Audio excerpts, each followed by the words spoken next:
겸손과 기도. 천미 예수님. 그때 주님께서 말씀하셨다. 너희는 불행하여라. 바로 너희 조상들이 죽인 예언자들의 무덤을 너희가 만들기 때문이다.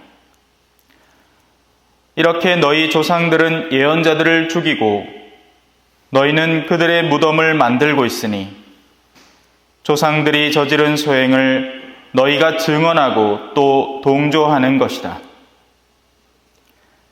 그래서 하느님의 지혜도 내가 예언자들과 사도들을 그들에게 보낼 터인데 그들은 이들 가운데에서 더러는 죽이고 더러는 박해할 것이다 하고 말씀하셨다. 그러니 세상 창조 이래 쏟아진 모든 예언자의 피에 대한 책임을 이 세대가 져야 할 것이다. 아벨의 피부터 제단과 성소 사이에서 죽어간 즈카랴의 피에 이르기까지 그렇게 해야 할 것이다. 그렇다. 내가 너희에게 말한다. 이 세대가 그 책임을 져야 할 것이다. 불행하여라 너희 율법 교사들아. 너희가 지식의 열쇠를 치워버리고서 너희 자신들도 들어가지 않고 또 들어가려는 이들도 막아버렸기 때문이다. 예수님께서 그 집을 나오시자 율법학자들과 바리사이들은 독한 앙심을 품고 많은 질문으로 그분을 몰아대기 시작하였다. 예수님의 입에서 나오는 말씀으로 그분을 올가매려고 노렸던 것이다. 주님의 말씀입니다. 천미 예수님, 오늘은 여가 헐빈하다, 그죠? 네. 뭐 어르신들 일 있어요? 몸이 많이 안 좋대? 자, 그래요. 지금까지 온 것만 대단하다, 솔직히. 그래 생각을 하는 게 맞지, 그래. 예? 지금까지 오신 것만 대단하다. 예. 안 아프신 게 이상한 거지. 자, 오늘 독서와 복음은 좀 어렵습니다. 그래서 이해를 잘 도모를 해야 돼요. 봅시다. 천천히 살펴봅시다. 특히나 우리 천주교 신자들은 흔히 바깥에서 알려져 있기를 어떻게 알려져 있느냐? 너희는 행위로서 하늘나라를 들어가려고 하느냐라는 비판을 받습니다.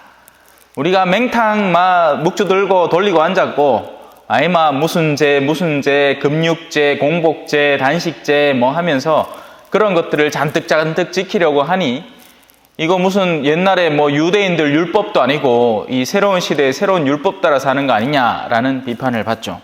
그래서 아예 틀린 말은 아닙니다. 왜냐하면 실제로 그렇게 간주하고 살아가는 천주교 신자들이 꽤나 많거든요. 이들의 특징적인 면은 주일 미사는 오야든동 안 빠지려고 해. 근데 그 최소한의 의무만을 다하고 나면 나머지는 세속 사람보다 훨씬 더 세속적으로 살아가 버리는 겁니다. 그러니 그것이야말로 율법에 근거한 삶을 살려고 하는 거죠. 그러니까 마치 하늘나라 들어가는데 리스트가 이렇게 있어갖고 주일 미사 참례했나 체크, 뭐 평일 미사 주중에 한 번 정도는 왔나 체크, 묵주기도 하루에 5단씩 바치나 체크, 이렇게 해서 이거 통과 다 되고 나면 이제 하늘나라를 들어간다, 이렇게 착각을 하는 거예요. 그래서 오늘 이 생각을 조금 바꿔야 됩니다. 우리가 하는 모든 행동, 외적으로 드러나는 행동들에는 내면의 의도가 있겠죠. 그래서 나쁜 사람도 성당을 나와서 열심한 척 할 수 있습니다. 한창 이제 신천지가 막 퍼져나갈 때 걔들은 모략 선교라는 걸 즐겨한단 말이에요. 여기서 말하는 모략이라는 건 좋은 목적을 위해서, 사람들을 끌어들이기 위해서는 얼마든지 거짓말을 해도 된다라는 게 모략이라는 개념입니다. 그러니까 예를 들면 이런 거죠. 어떤 천주교 신자가 있다고 쳐. 그러면 그 사람하고 우연히 만나는 걸 가정을 해서 어떤 약속 장소로 데리고 가는데 거기에 수녀님이 와서는 괜히 관심을 보인단 말이에요. 그러면 천주교 신자한테는 수녀님이 나한테 관심을 가져주니까 이거 뭐 대단한 것처럼 느껴질 거 아니에요. 그러다가 이 친구가 야 오늘 내 보이께네 네가 오늘 숫자 12하고 굉장히 연관이 많을 것 같다 하는데 그 수녀님이 와가 아이고 오늘 내 12번째 만난 부이네 카마 이거 마음이 다 꽂히는 거예요. 근데 그 수녀님이 진짜인가? 가짜라. 짜가라 가있기네. 심지어는 옷까지 그렇게 만들어다 입고는 그 자리에서 기다리고 있다가 그런 식으로 선교를 해서 사람의 마음을 확 넘어오게 만들어버리는 거죠. 그러면 그 의도는 그릇된 겁니다. 겉으로 보여지는 그 아름답고 온갖 보여지는 좋아 보이는 것들이 사실은 내면에 존재하는 그릇된 의도에 남아있는 거죠. 오늘 일독서는 그래서 우리가 무엇을 통해서 의롭게 되는가라는 것에 대해서 다룹니다. 분명하게 읊어줘요. 사실 사람은 율법에 따른 행위와 상관없이 믿음으로 의롭게 된다고 우리는 확신합니다. 사람은 그 내면에 하느님을 향한 가장 근본적인 신뢰를 통해서 의롭게 되는 거지, 그가 하는 행위, 심지어는 가식적이고 외견적인 행위를 통해서 의로움에 가다할 수 없다는 겁니다. 그래서 이런 것을 할 수 없는 사람들이 있지 않겠어요? 예를 들어서 오늘 어르신이 안 왔어. 그러면 아이고 뭐 미사도 안 하고 우리 어르신 신앙 없네 이렇게 얘기할 수 있습니까? 절대로 못 합니다. 그죠? 당신은 얼마나 오고 잡겠어? 근데 몸이 안 따라줘서 못 오는 거예요. 그나마 그 마음은 여기 와 있단 말입니다. 그런 걸 옛날에는 뭐라고 불렀느냐? 신령성체라고 불렀습니다. 비록 그 자리에 함께 할 수 없지만 내 간절한 마음으로 그 자리에 함께 머물고 싶은 내면을 항상 갖고 하느님께 기도를 하면 영적인 영성체, 우리는 여와 갖고 입에다가 예수님을 넣고 가겠지만 예를 들어서 미사에 엄청난 대죄인이 있다고 쳐봐. 우리 같은 쪼맨한 데야 뭐 동네 사람들이 서로 다 함께 나쁜 짓 하면 아예 성당 발을 끊겠지만 저 도심지 본다는 그렇지 않단 말이에요. 나쁜 짓 실컷 하고도 어제 막 불륜 저지르고 막 딴 여자 만나고 실컷 하고도 그 다음날 주일이라고 멀쩡한 양복 입고 나와갖고는 내 그래도 이 본당이 뭔데 하면서 나아가 성체 안 모시면 주변에서 다 쳐다보고 수근수근 될 게 나온단 말이야. 앞으로 삐쩍삐쩍 나온단 말이에요. 그러고는 겁대가리 없이 그 성체를 예수님의 거룩한 몸을 자신의 더럽혀진 영혼 속으로 밀어 넣는단 말입니다. 그걸 바오로 사도는 주님의 몸을 생각 없이 먹고 마시는 사람은 자신의 죄를 더한다라고 표현을 하는 거죠. 믿음이 핵심이란 말입니다. 하느님을 실제로 신뢰하고 그분이 우리에게 전하려는 내면을 갖춰서 그분께 나아가려는 의도가 있는가?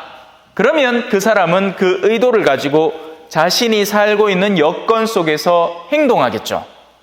그가 사제면 사제로서 복음을 전하려고 애를 쓸 것이고 사람들을 초대하려고 애를 쓸 것이고, 그가 평신도면 자신이 하고 있는 직업과 직장에서 만약에 농부면 하느님의 뜻에 맞게끔 지나치게 막 돈 벌 생각으로 온갖 것 땡겨 쓰고는 온갖 잡다한 폐기물을 막 만들어내지 않고 적당한 수준에서 내 가족 먹고 살고 내가 약간의 여윳돈을 가질 정도로 그렇게 일을 해나갈 수 있단 말입니다. 근데 요즘 그렇게 안 하죠. 쉴 데 없이 많이 만들어가 실컷 팔다가 값 떨어지면 갖다 내뿌린 게 그게 오늘날의 농가들의 현실인 겁니다. 그죠?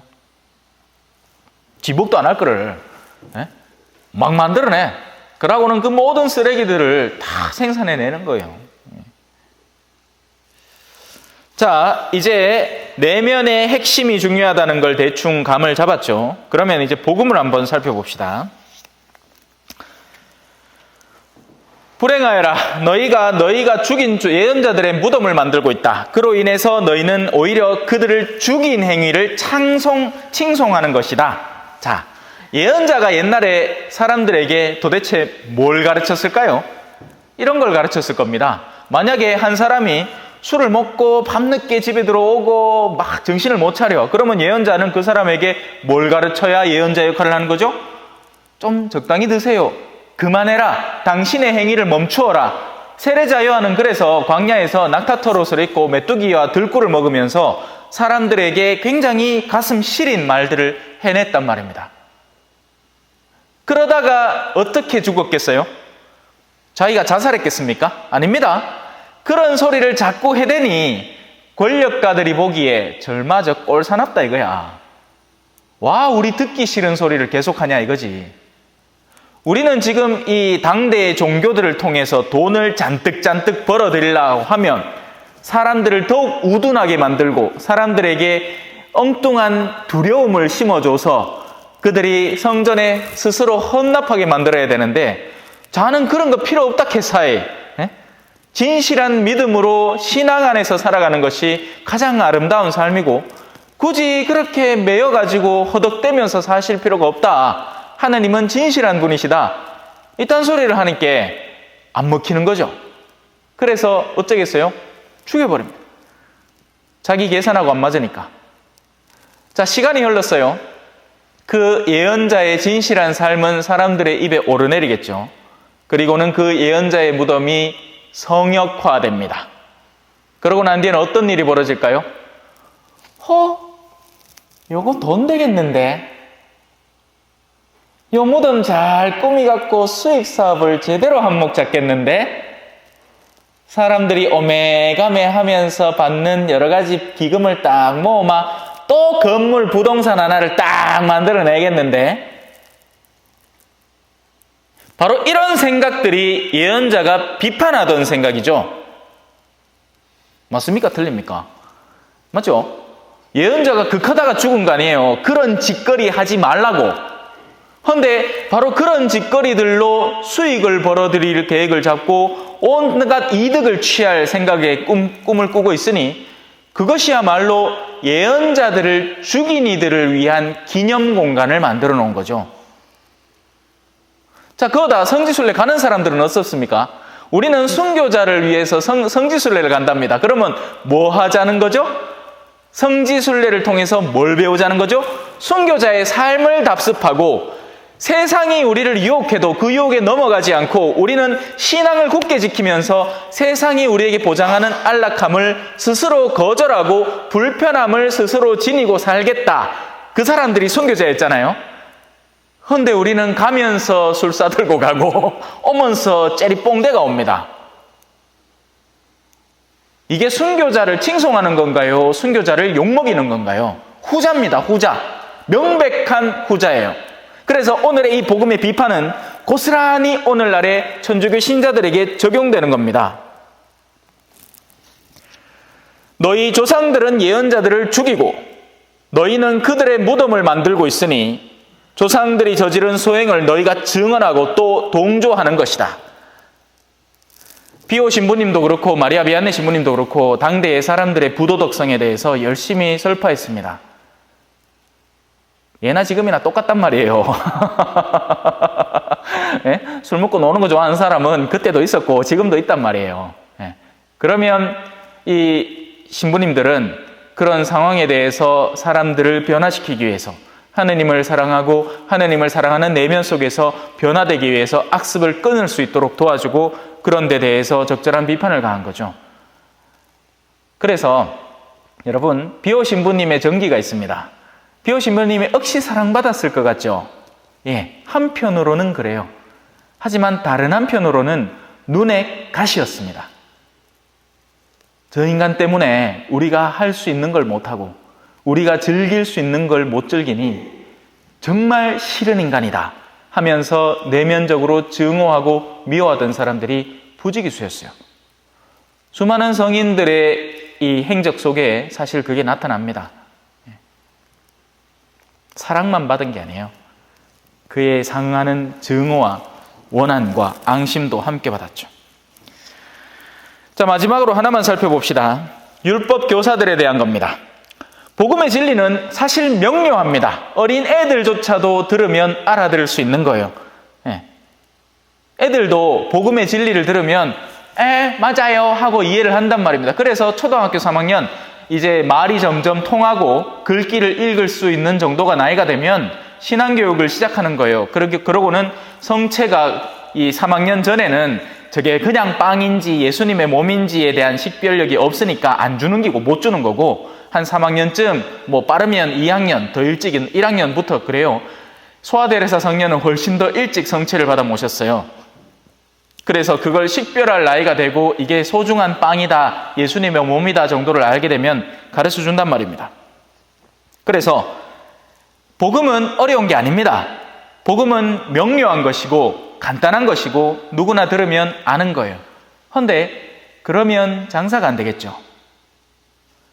성경 강의를 하는데 쉽게 사람들이 알아듣게 하는 게 아니라 좀 더 고급진 단어를 쓰고 어려운 교재를 만들어내면 그에 대한 수익성이 생기니까. 그러니 갈수록 두꺼워지는 거예요. 복음의 진리는 명료합니다. 간단해요. 착한 일 하는 사람은 하늘나라를 가고요, 나쁜 일 하는 사람은 지옥 갑니다. 너무 단순하고 명료한 논리인데 문제는 누가 착하냐에 혼선이 빚어지기 시작합니다. 너무 복잡해. 착한 천주교 신자 되려고 하면 얼마나 복잡해요. 그죠? 뭐도 지켜야 돼, 뭐도 지켜야 돼, 뭐도 지켜야 돼. 아니란 말이에요. 그걸 오늘 명료하고 통쾌하게 만들어주는 게 일독서고, 우리는 믿음의 법으로 의롭게 되는 거지 행위의 율법으로 의롭게 되는 게 아닙니다. 아구스티누스 성인은 이렇게 얘기했어요. 사랑하세요. 그러고 하고 싶은 뭐든지 하세요. 그게 정말 단순하고 명료한 법이죠. 그래서 우리는 그 하늘나라의 지식의 열쇠를 치워버리면 안 되고 우리 자신부터 먼저 그 안에 들어가서 놀면서 다른 이들을 초대할 수 있어야 되는 겁니다. 남들 실컷 하늘나라 보내놓고 치는 안 가면 안 되잖아. 그죠? 그러있기에 우리는 우리가 알고 실천하는 것을 남들에게 선물해 줄 수 있어야 하는 거죠. 아멘. 찬미 예수님, 겸손과 기도.